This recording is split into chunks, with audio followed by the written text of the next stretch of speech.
Om.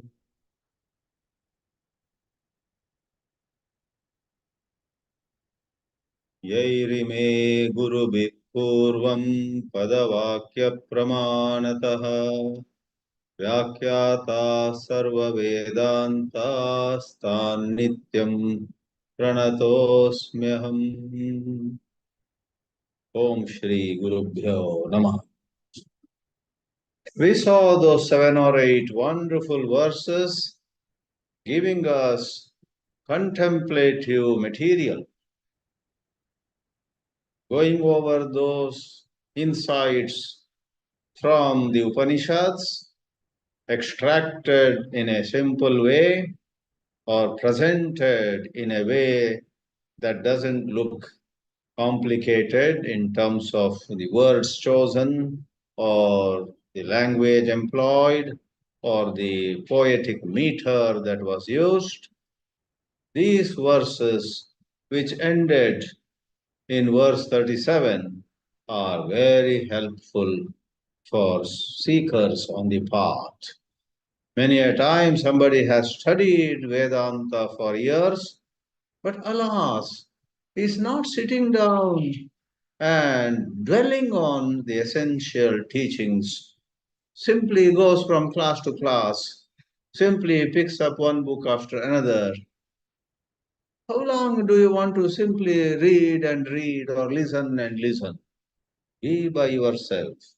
Take the gist. Take the most important pointers. Take those teachings which actually go to the root of the issue. You have a false identification with the personality. You are all the time thinking of how you made a fool of yourself on a certain occasion, how on some other occasion you acted so smartly, everybody admired you. So you go up and down, you go into joy and sorrow, pain and pleasure in the world, in the domain of thoughts. And Vedanta says that entity, that fellow, that lady who was humiliated over there or felicitated over here is not you. All that is a play of the mind. All that was a projection of the mind, and it is very sad that with all your Vedanta, even now you think about where you won and where you lost, where you scored a point over somebody, where somebody else scored a point over you, your victory and defeat, etc. You never lost, you never won. You are the witnessing consciousness, and in dwelling upon that true nature of yours, there is your true good. Stop dwelling in the house of the ego. Start dwelling, start living. Move to the beautiful palace of the pure self. In order to do that, we must be more alert. We must not waste away the time every day in endlessly chasing goals of material life. We must do some duties of ours that we happen to have. We must do our duty. Spirituality never asks us, leave your duty and go. The duty may not be truly a duty. That's a different matter. You might have misunderstood something to be your duty, but you got to be honest to yourself. As long as your heart says, this is my duty, then you must do it. By doing it without selfish desires, a point of time will come when you wake up. Oh my God, this never was my duty, but I was so attached to this woman, to this man, to these children, to this house. I was so attached to my country, to my institution, to my company, to my community. Uh, well, maybe it was a good thing in certain respect. But the truth is, I am above any community, any family, any relationship. With all due respect to communities and family members, etc., my essential nature is above these boundaries, you realize, then the duty will become no duty. Unless it happens to you inside you, you should not give up duty. Someone like Prince Siddhartha, who walked away, clearly saw that even staying on as the prince of Kapilavastu, that kingdom, that capital, wasn't his duty. A higher duty called him. Therefore, without looking back, Prince Siddhartha left behind his young wife and a small child and went into the quest of the everlasting truth. So that inner change has to take place. Till then, one must do one's duties. One must avoid what is a waste of time, what is mere emotionalism, what is some fancy taking you on a ride, and so on. So that's how I said we must, by self examination, by a little bit alertness, we must stop, we must get rid of such activities, such engagements which waste our time and engage in divine contemplation. And the verses that were given 31 to 36, then 37 summarized it, saying, if you meditate like this regularly, all your confusions, your projections rising from spiritual ignorance will be removed, just as consuming right medicine regularly removes the disease, the ailment from which you might have been suffering. I once heard that there was a patient who went to a very good doctor and received the medicine, and after a month he came back to the doctor and said, I have not got cured at all. The doctor asked one question, did you take the medicine I gave you? The patient said, oh, I carried them home. Was I supposed to consume them? Oh, what a question. So if you and I do not meditate on these verses, it is like that patient who carried home the tablets but did not take one after breakfast, one after lunch, and third one after dinner, etc., which was made clear to him. He totally forgot. Oh, sorry, doctor. I did not consume those tablets. I did not take those tablets. The doctor said, you seem to have problems on two levels. One is your physical ailment, for which I gave you the medicine. Another is certain fundamental confusion and lack of clarity about what you should do and what you should not. So I can't handle that. Go, and start taking the tablets from tonight itself. Like that, you and I also may sometimes have a fundamental problem. We may have. We may have. We go on studying Vedanta but do not want to live the spirit of Vedanta. We do not want to do manana and nididhyasana, reflection and meditation. We don't only want to listen.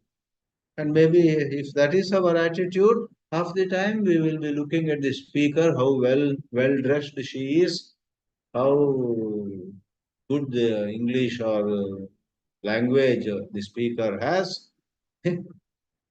Your fall begins during the lecture itself. If during the lecture you are truly attentive, you will do reflection, you will do meditation also. Now, picking from 37, āTMABODHA advises us very lovingly. This text says to us, oh dear, go to a solitary spot where there is not much disturbance. Don't be at a place where there are interruptions, where the telephone rings, where the doorbell rings, where somebody, without taking even an appointment, comes and knocks at your door, where something or the other happens and you get distracted. No. Unless it comes in the way of your duty, that means where it is possible without compromising on duty, do take time off. So the verse 38 says, Vivikta desha asinaha virago vijitendriyaha bhavayet ekamatmanam tam anantam ananyadhihi.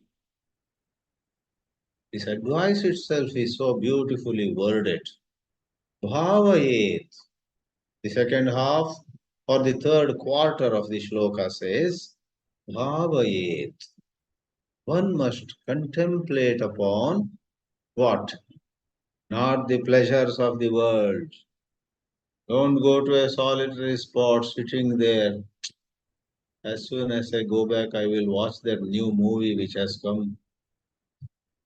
That movie may not stay in our town for many days. Quickly, I will watch it.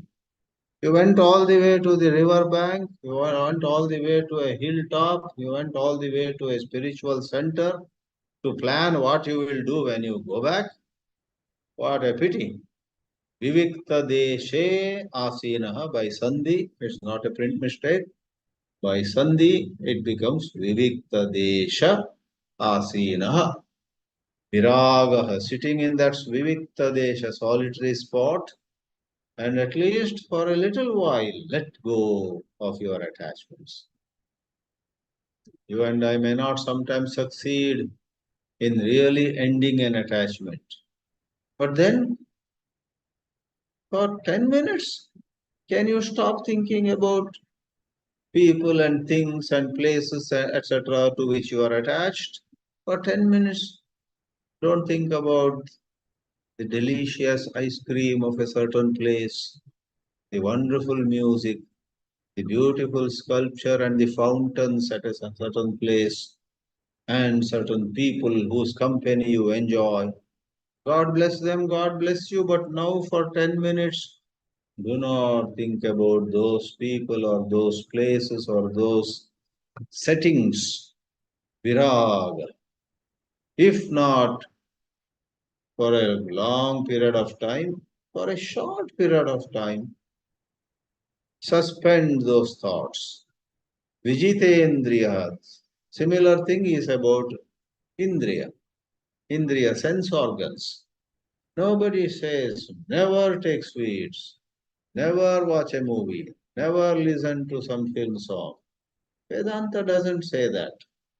But during certain occasions, certain periods of time, you must have a control. Indriya Jaya, Vijita Indriya. Say next 1 hour, I will not even think of eating something, drinking something. I've had some refreshments. I am fine, I am fresh. Just because the tongue says, why not I take a short break now? Last 20 minutes I have been meditating. Take a break, eat something, come back and have another. Why do you need? Question your needs. Train your senses. Viragaha, Vijitendriyaha, and meditate on what? Ekam Atmanam. At the level of that witnessing consciousness, pure consciousness, there are no two, three, or 100 consciousnesses. The consciousness in me, the consciousness in her, the consciousness in an ant, the consciousness in an elephant, the consciousness in any living being anywhere in this universe is one. That is Atma. That is the non-dual philosophy. Bhavayed ekam atmanam tam anantam. And that is, that consciousness is ananta, boundaryless, limitless. It is infinite. And we must meditate on that pure self of ours, having understood through study and listening to lectures. Okay, I have this great choice of seeing myself as this body or seeing myself as the emotional mind. I have the choice to think of myself as being at a certain point on a scale of intellectual abilities. If somebody like Albert Einstein on a scale of 100 was at 96, well, I am also quite intelligent. I am an intellectual. If not 90s, I'm at a 78 or 80. You can evaluate yourself. You can label yourself. I'm a good intellectual. I'm a brainy person, but my heart is small. And somebody else says, I have a rich heart, but the brain is a little dysfunctional. Neither of them is good. It's better to have a reasonably good heart and a reasonably good brain rather than what they call a lopsided growth. Anyway, you and I can always endlessly think about ourselves in terms of our physical body, our bank balance, our intellectual abilities, our emotional nature, our hobbies, our blunders, or the right things we did in life. There is no end to the list of items in the light of which we can define ourselves. When we ask ourselves the question, who am I? There is no end to the answers that we can give. Who am I? I'm from a small town. I'm a humble person from a small town. So you defined yourself in terms of the town where you are born and raised. Did we ask you about your town? But you seem to. After teaching Who Am I inquiry for many years at certain place, I asked somebody who had attended a lot of my classes. I asked, Shivaram, what do you think of yourself? Who are you? He said, I am Vijay Lakshmi's husband. Look at that. On top of his mind, no Atma, no Paramatma, no Satchit, consciousness, bliss, existence. He was so identified with a certain image. Who am I? Vijay Lakshmi's. Vijay Lakshmi, as you know, is a common name in our country. Pandit Nehru's sister also was Vijay Lakshmi Pandit. And in south and west and east and north, everywhere.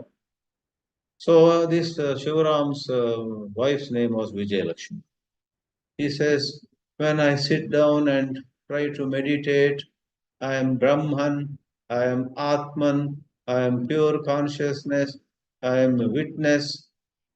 I say all that to myself, but a louder voice rises in my bosom. Above all, I am Vijay Lakshmi's husband. What a pity. Nobody denies you are Vijay Lakshmi's husband, but even in your meditation, you put it on top of everything. So, bhavayed ekam atmanam anantam and ananyadhihi. What a beautiful word. Dhihi means mind. Anyadhihi is the mind which goes to other thoughts, including whose husband you are. Whereas ananyadhihi means that thought doesn't go anywhere else. You fix it at least for these 3 minutes, these 5 minutes, these 10 minutes. Forget about whether you will be able to sustain that. Don't even think about it. Live in the present. I meet people who face many difficulties, but they have developed a ability to stay in the present. Just this morning, they might have had a bitter experience. Just last evening, they might have had a fight with a neighbor, which was very unpleasant. But today at noon, they are able to listen to some nice piece of song as though nothing else exists. They completely pay attention. It's a skill that you and I can develop. Ananyadhi is that skill. Can we dwell on the essential teaching of the Vedanta that I am pure existence, pure consciousness, Satchit, for a little while at least, without mind going anywhere? In other words, Ananyadihi means being single pointed. Having said that, the teacher of this āTMABODHA as though holds our hand and takes us further. Atmanyevakhilam drishyam pravilapya dhiya sudhihi bhavayed ekamatmanam nirmalakashavat sada. Atma, our true self, is something which has unbelievably great ability to absorb everything else, to take into itself everything else, provided we facilitate it. The guidance on meditation here, in that sense, the theme of meditation did not end in verse 37. The same theme is continuing. It is said, Atmani akhilam drishya pravilapya. Pravilapya may be loosely translated as dissolving. Dissolve the salt in water. Put it in, maybe stir it. Soon the salt is not visible anymore in the water. Likewise, dissolve your idea you are Vijay Lakshmi's husband.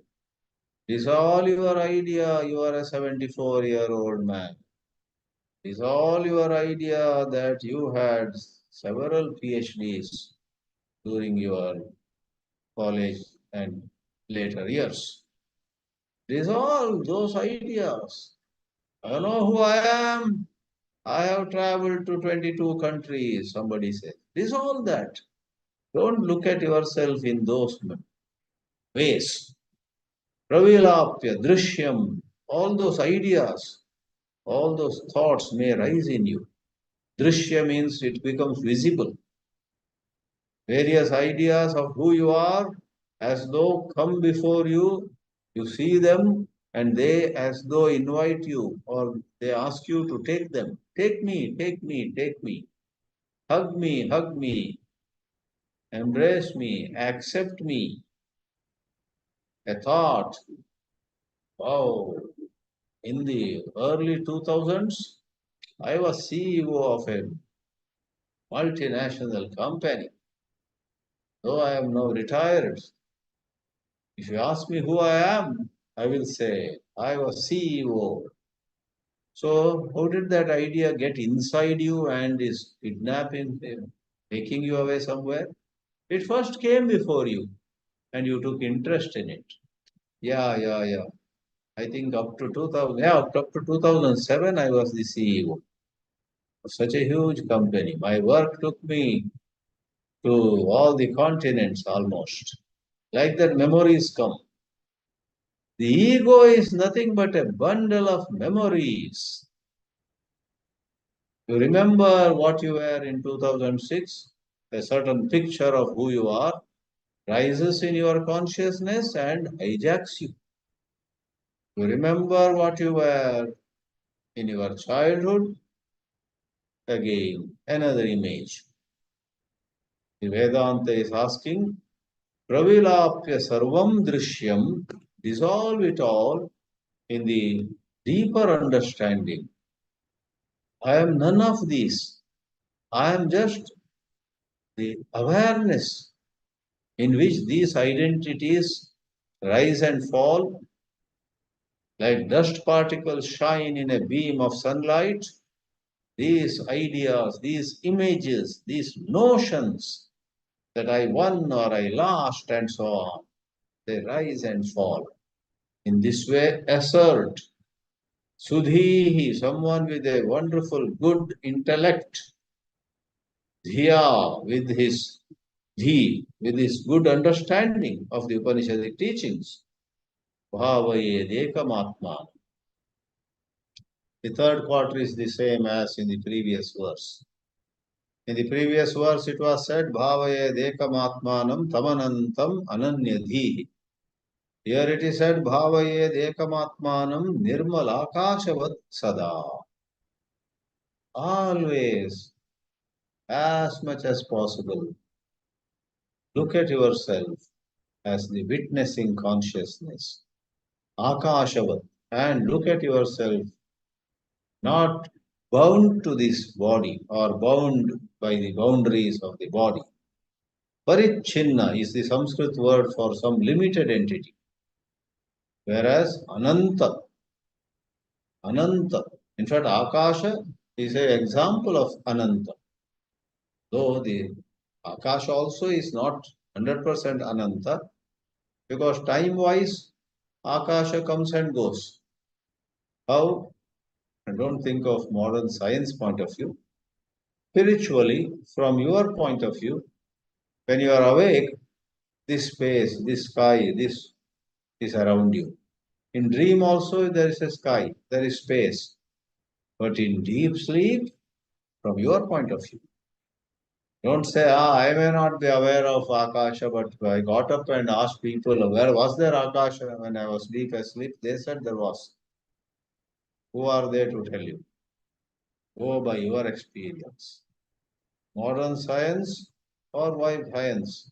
The general transactions in human life have given some kind of questionable sanctity to space, time, etc., which are certain things perceived by the waking mind. They are as true as the waking mind. The waking mind is as true as space and time. And Vedanta says it is a pair of illusions. Mind and senses coming into being, and space, time, and countless objects coming into being. It's a illusion with two faces, two sides. Ramana Maharshi in Saddarshana says, Dhiya sahodeti dhiyastameti. It is with the intellect that the world appears. When the intellect subsiding, the world also subsides. But you are so much stuck with a certain notion. When you wake up, you say, oh, this universe was even when I wasn't. Vedanta turns that upside down, saying, that is Maya.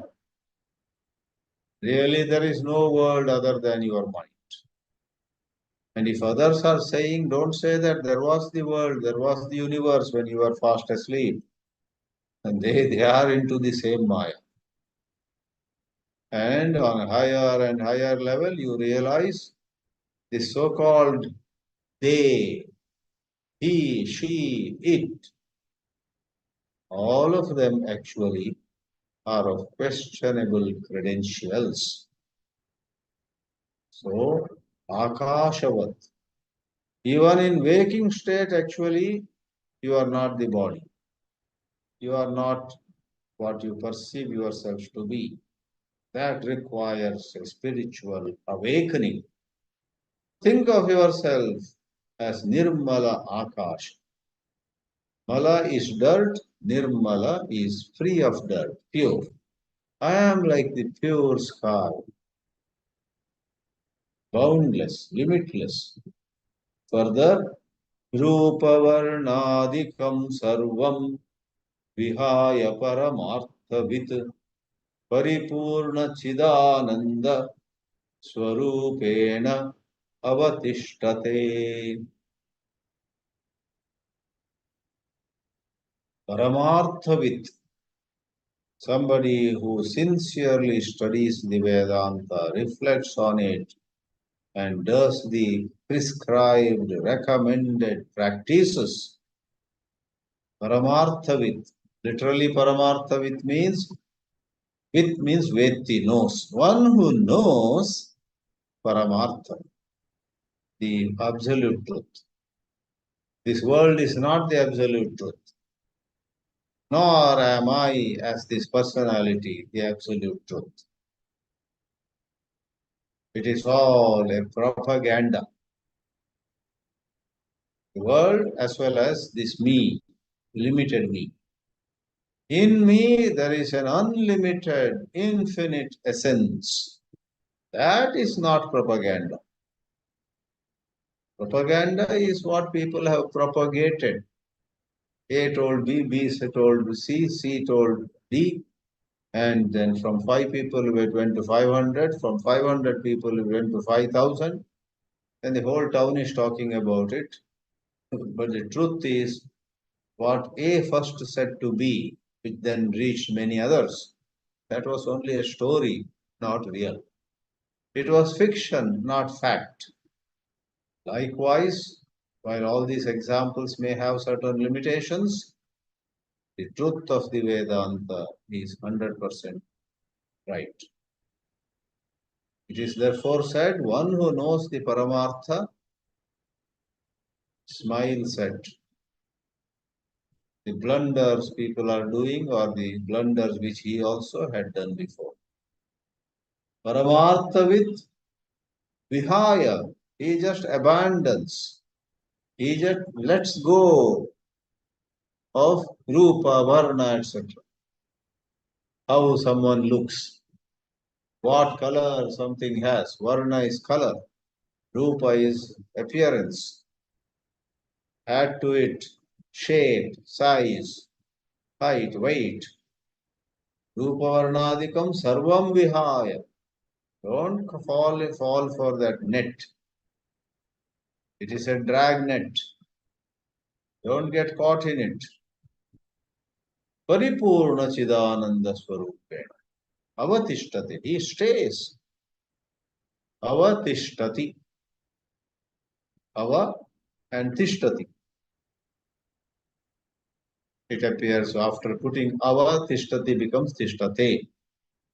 Some parasmaipadi verbs become atmanipadi upon certain preposition being added. Some atmanipadi turn into parasmaipadi, like ram, ramate. But if you put upasarga, uparamati, aham rame, I enjoy. Aham uparamami. So, upasarga, a certain prefix, can change the grammatical nature of a verb. So here it is used in Atmanepadi. The wise person, lady or man, letting go of various images in her mind, Paripurna stays as complete in all respects, full, Chidananda Rupena, as Chit is pure consciousness, Ananda is bliss. As pure consciousness, as pure bliss, she stays. We have to say she stays. But she, whoever she is, doesn't even anymore look at herself as woman or man. Pure consciousness is neither female nor male, nor can you say it is neuter. It is indescribable. You can't put a label. Is this Brahman male or female? Therefore, when you are very clear about the Vedanta teachings and you have done Nididhyasana, hundreds of thoughts which used to bother you before do not affect you. There are some men who cry sometimes. We should not have been born as men. There are some women who also sometimes say, I should not have been born as a woman. First of all, who says you are a woman? First of all, who says you are a man? Somebody asked a question. I shared it in the WhatsApp group yesterday. How to reduce our identification with the body? And the answer was given in the light of Ramana Maharshi's teachings. It was said, hold on. Before you think of reducing your identification with the body, why not ask yourself, who is identified with the body? The answer would be I. I am very identified with my body. I want to reduce that identification. Hold on.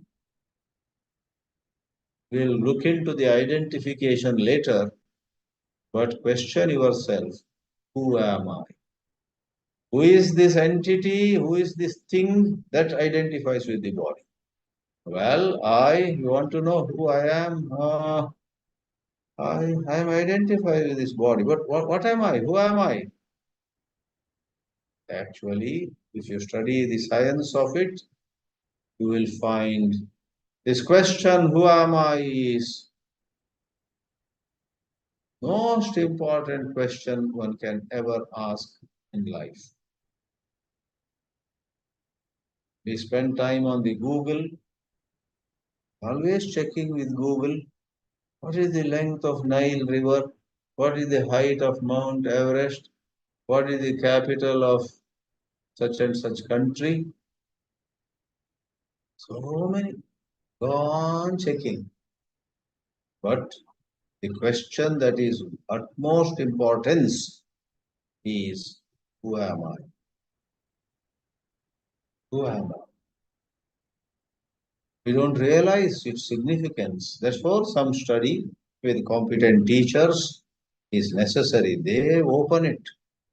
Then you will see that, oh my God, asking myself, who am I, is a million times more important than asking who is the president of America and who is this Putin, who is this Putin, about him, about her. Sometimes we get very curious. Now, Donald Trump has taken as his partner for the vice president's position, some Vance. And all Indians came to know that this Vance is married to some Usha. That's a typical Indian name. Usha. Usha Chilupuri. And some of us got so interested, we put all Vedanta books aside and started Googling up who is the Usha Chilupuri, who is the wife of Vance. If Donald Trump wins tomorrow in November, then this Mr. Vance will become the vice president, and our Indian girl, lady, Usha, will become second lady of the country. Who is Usha? Who is Usha? And some among us found out also. Yes, Usha is the daughter of one Radhakrishna Chilupuri, who is active in our Powai Forum. He conducted 2 webinars under the banner of our Powai Forum. He attended a camp in Lonavala conducted by our Powai Forum. Our man's daughter, there is a high chance that our man's daughter is going to be wife of the Vice President of United States. Some of us lost our sleep for 1 or 2 nights. Oh my God. If Kamala Harris wins, we have somebody with Indian roots as the president herself. And if Trump wins, we have wife of vice president with the Indian roots. Oh, that is called false priorities. A little of knowledge, general knowledge is okay. It should never become our main occupation. We must dwell upon what Vedanta says about who we are. Therefore, who is Usha Chilupuri? Who is Kamala Harris? How do they say she has some Indian connections in her background? Oh, her mother went from India, did PhD or something in Berkeley, and then these 2 daughters were, oh, like that we go on, right? Re-examine. If it's your duty, you are teaching politics, political science, or you are active, you are a journalist, you got to know a lot of things in those professions if it's your duty. But if it's not your duty, just out of certain unrest, certain some people get up at 1 a.m., they are not getting sleep. Then they take the mobile and they go on finding out what is this, what is that, so on. Alas, how sad. And Paramarthavit Paripurna Chidananda Rupena Avatishtate. Sustained meditation. We call it a practice, but I tell you, as your understanding of scriptures is more and more clear, it is no more any mechanical practice. As you go higher, meditation happens. Meditation becomes effortless. Meditation is something that just takes place. But if we are not so advanced in terms of understanding clarity of Vedanta wisdom, then we need to put in some self-effort. Willpower has a place on lower levels, and we are on the lower level. Let us face it. Let's not suddenly imagine, well, I am as good as that enlightened person, this enlightened lady, etc. Don't deceive yourself. You may deceive everybody in the town, but please, you should not deceive yourself. Be honest. Who was that who felt very bad when somebody said, oh, he's not qualified for any job? Got very hurt. Because you think of yourself as somebody who studied only a simple basic degree and not more, and that has been bugging you. Whereas what we are talking is by higher level of clarity, whether you went up to third grade only in primary school or did postdoctoral research, you have put that aside.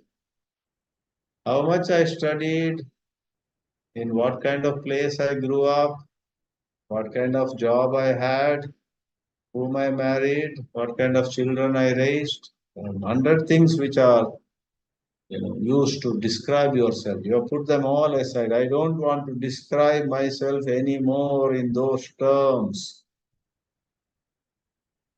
I will answer the questions if they are relevant somewhere.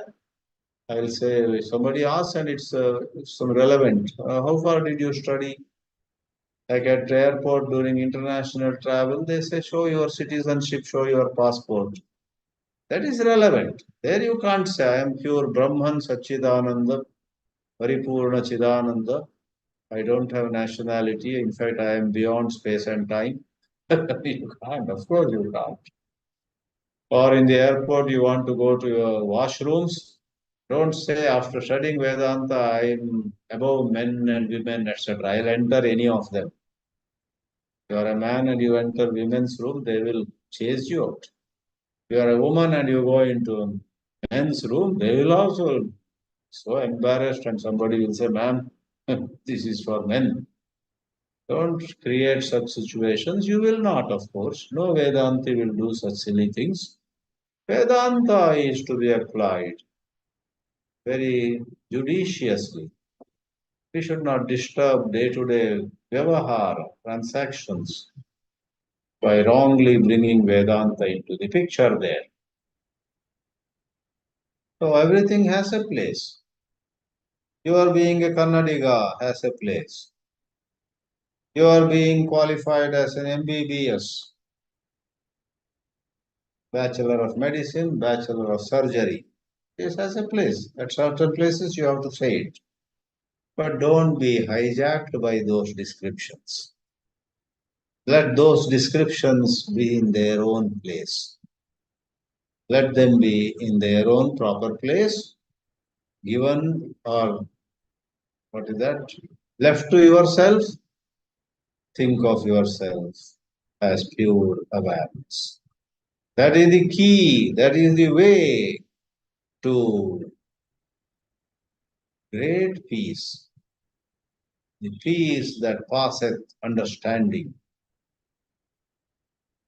āTMABODHA thus, in simple verses, gives to us so much food for contemplation, lifts us above lots of hang-ups, hangovers, etc. Om Namah Shivaya. Om.